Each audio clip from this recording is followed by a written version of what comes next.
Llegué a la estación de Omsk. El tren que me llevaría a mi nuevo destino estaba próximo a llegar. Antes de ingresar, le dediqué unas últimas miradas al cielo de esa ciudad.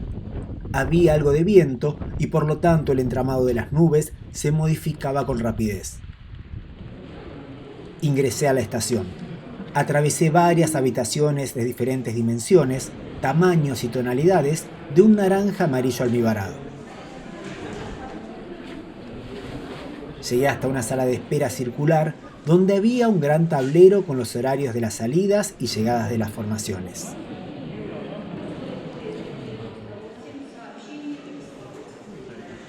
La parte superior se asemejaba a la cúpula de una iglesia.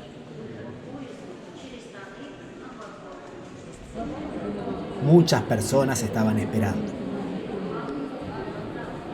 Aguardé unos minutos hasta que el número de mi tren apareció en la pantalla junto al andén donde arribaría.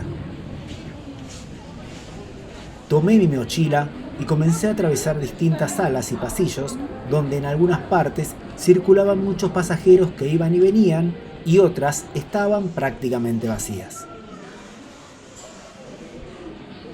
Era como recorrer un laberinto cuya salida era la puerta del andén donde pronto iba a arribar un tren con rumbo a Moscú, pero que entre sus tantas paradas se detendría en la que tenía escrito mi boleto, Ekaterimburgo. Di algunas vueltas hasta que finalmente llegué al andén. Allí muchas personas más esperaban el tren. Caminé un poco mientras miraba el cielo, las nubes, las personas y los detalles y colores de la estación, mientras que ponía un especial énfasis en los sonidos casi musicales de todo el entorno.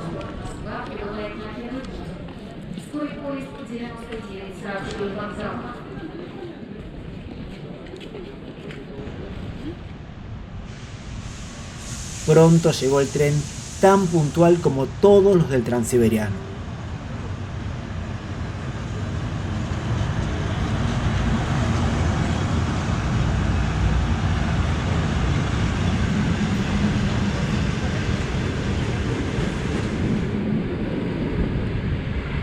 Uno de esos vagones era en el que iba a pasar toda la noche viajando para llegar a Ekaterimburgo.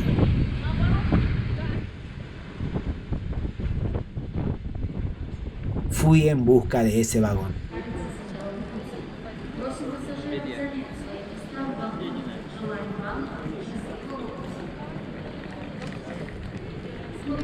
Había que esperar que los pasajeros desciendan para que luego las provanitsas autoricen el ingreso.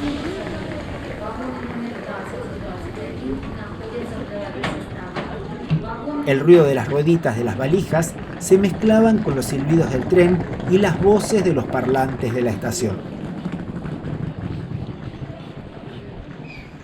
Mientras esperamos para subir al tren, les voy a contar un poco más acerca de los zares rusos más importantes.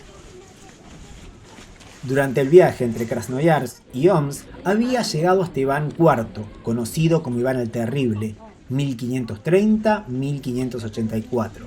A la muerte de Iván dio comienzo un periodo de guerras civiles conocido como el Período Tumultuoso. La disputa en la sucesión y el resurgir de la nobleza fueron los principales detonantes del conflicto. Se logró restaurar el orden en 1613, cuando Miguel Romanov fue elegido por la Asamblea Nacional para ocupar el trono. Así dio inicio al periodo de la dinastía Romanov, que duraría hasta el triunfo de la Revolución de febrero de 1917. El zar más influyente luego de Iván el Terrible fue Pedro I, conocido como Pedro el Grande, 1672-1725. Desempeñó un papel crucial en la adaptación del país al sistema europeo de estados. Rusia se había convertido en la nación más grande del mundo, 3 veces el tamaño de Europa. Abarcaba las llanuras euroasiáticas desde el mar Báltico al Océano Pacífico. Sin embargo, esta vasta extensión de tierra solo albergaba a 14 millones de habitantes. Casi toda la población vivía de la agricultura. Solo una minúscula proporción del total habitaba las ciudades. Entre 1697 y 1698, Pedro I se convirtió en el primer zar ruso en visitar Europa, donde su séquito y él causaron una profunda impresión. En una ceremonia especial, Pedro I asumió el título de emperador y el zarato ruso pasó a llamarse oficialmente Imperio Ruso en 1721. Mientras tanto, en el andén una camioneta proveía de sábanas a cada vagón del tren. Hay que tener un estado físico impecable para hacer ese trabajo. Uno de los objetivos de Pedro el Grande era tener un puerto seguro. Para ello, firmó una alianza secreta contra Suecia con la comunidad polaco-lituana y Dinamarca en 1699, lo que derivó en la Gran Guerra del Norte. La guerra finalizó en 1721 cuando Suecia pidió la paz a Rusia. Pedro adquirió 4 provincias situadas al sur y al este del Golfo de Finlandia, asegurando así su codiciado acceso al mar. Allí construyó la nueva y fastuosa capital de Rusia, la bella San Petersburgo, como una ventana abierta sobre Europa para sustituir a Moscú durante tanto tiempo centro cultural del país. El tren comenzó a moverse. Omsk mostraba un cielo gris.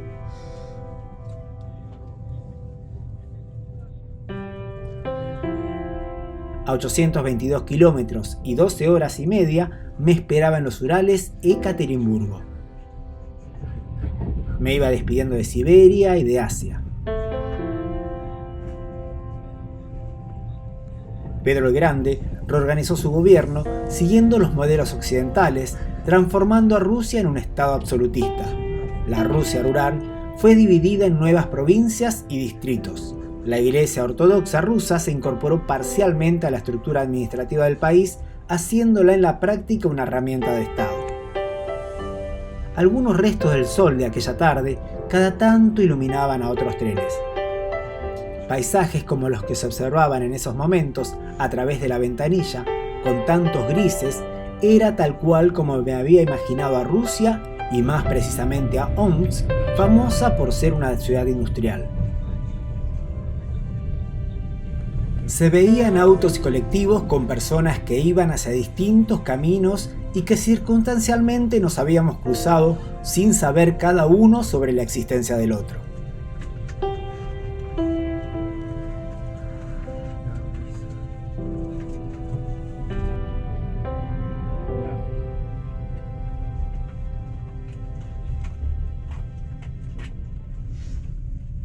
Pedro murió en 1725, dejando sentadas las bases para el establecimiento de un Estado moderno en Rusia.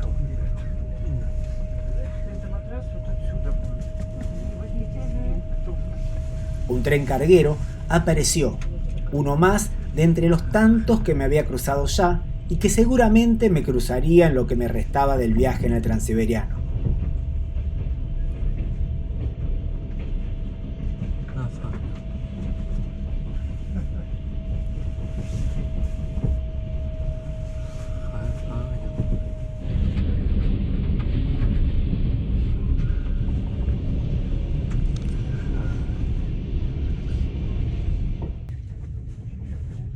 El verano también se estaba yendo a la misma velocidad con la que avanzaba el otoño.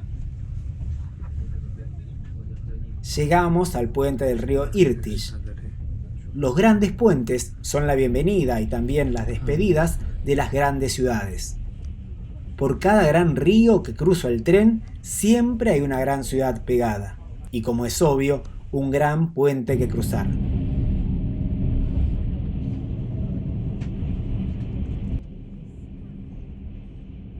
Los invito a disfrutar de viajar en el Transiberiano.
A medida que el viaje transcurría, me iban quedando recuerdos de Rusia, del Transiberiano, de Siberia, de sus paisajes y la amistad de su gente que me iban a acompañar no solo por lo que restaba de ese viaje.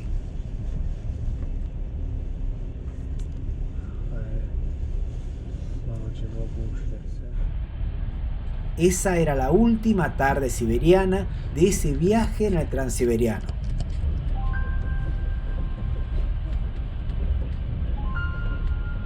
Al día siguiente conocería el atardecer de los Urales. Los colores del cielo iban cambiando.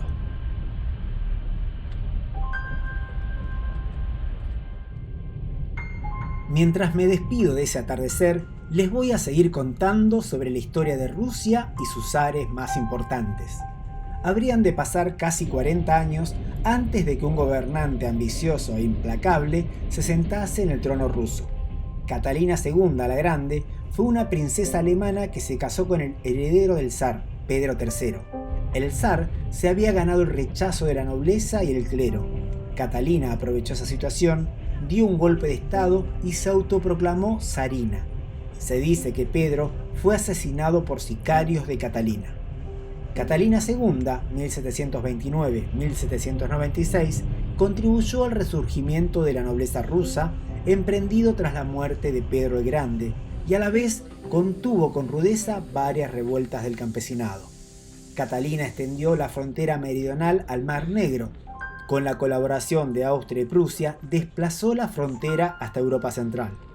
A la muerte de Catalina en 1796, su política expansionista había convertido a Rusia en una de las grandes potencias europeas.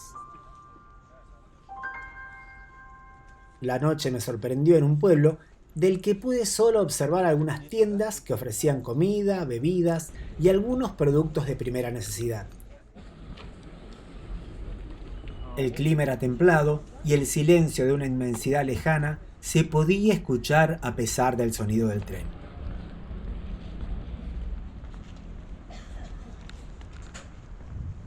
Los movimientos cadenciosos de una noche en estado avanzado.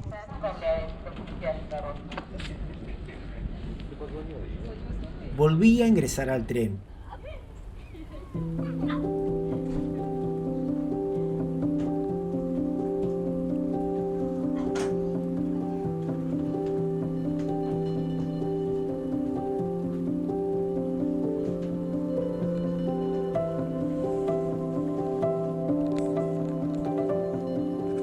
Algunos pasajeros dormían.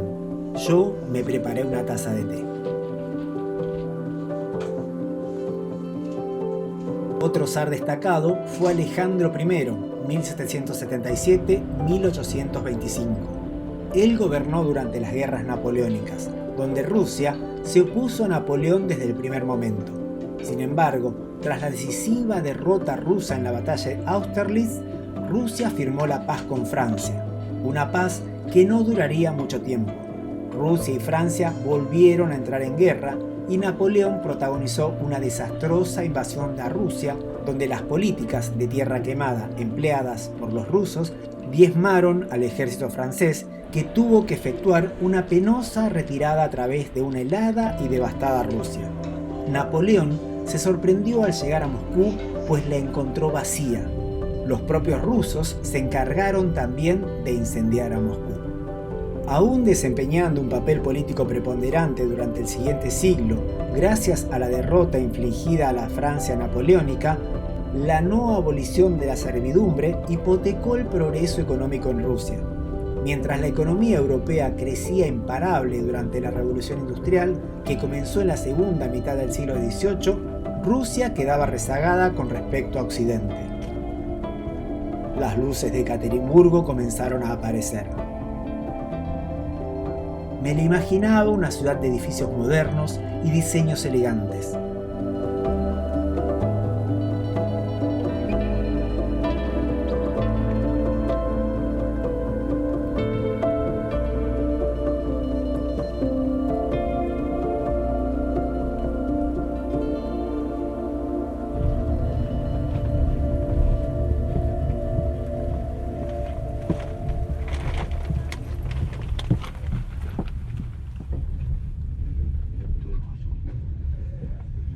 Esa vez iba a llegar de madrugada, algunas horas antes de que amaneciera. Mi idea era caminar hacia el hostel y en el camino ver la salida del sol y observar cómo segundo a segundo la luz le iba quitando el protagonismo a la oscuridad. Más luces y los andenes de la estación de Ekaterimburgo. Las ruedas del tren iban disminuyendo su velocidad hasta que se detuvieron por completo.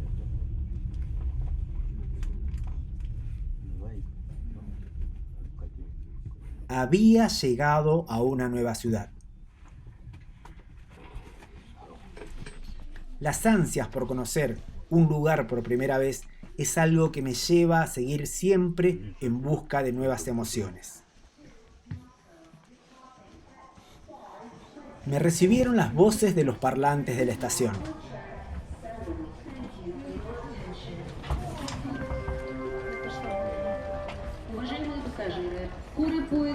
Me despedí de mis compañeros de viaje.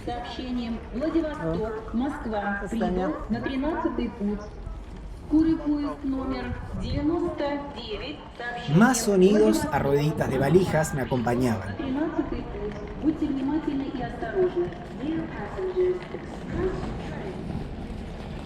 El cielo, además de oscuro, estaba nublado y se percibía cierta electricidad en el aire.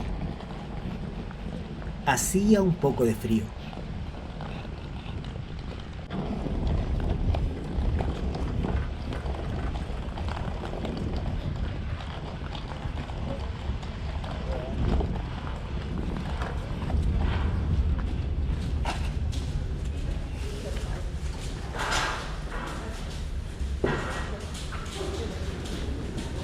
Bajé las escaleras y comencé a caminar por un túnel que atravesaba varios andenes.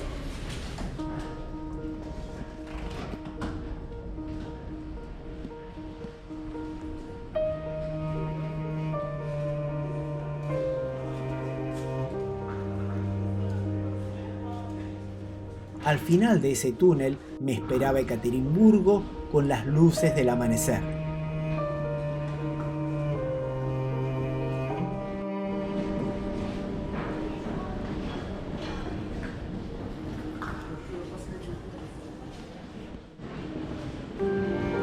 Más voces en un ruso que me gustaría comprender algún día.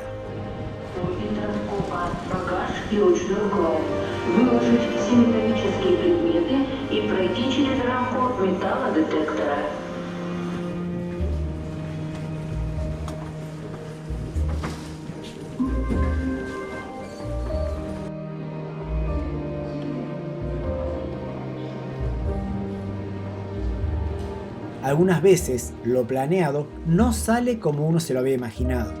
En vez de las luces del amanecer, me encontré con una llovizna persistente. Decidí esperar a que se haga de día adentro de la estación.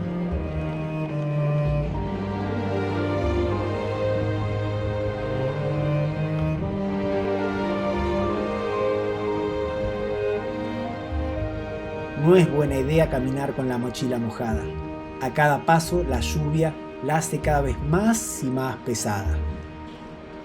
Pasé más de una hora en la sala de espera aguardando a que disminuyera la lluvia. Como el agua continuaba cayendo, en vez de caminar por las calles lluviosas de aquella mañana de Ekaterimburgo, opté por sumergirme en las profundidades del subterráneo. En los próximos capítulos les voy a contar acerca de mi experiencia en Ekaterimburgo y la historia de esta maravillosa ciudad que es conocida entre tantas cosas porque fue el lugar en donde asesinaron al último zar de Rusia y a toda su familia. Si les gustó el video, denle un like, activen la campanita para las novedades y no se olviden de suscribirse a mi canal, así me ayudan a que pueda seguir subiendo más contenidos. Muchas gracias. Nos vemos muy pronto con más Transiberiano.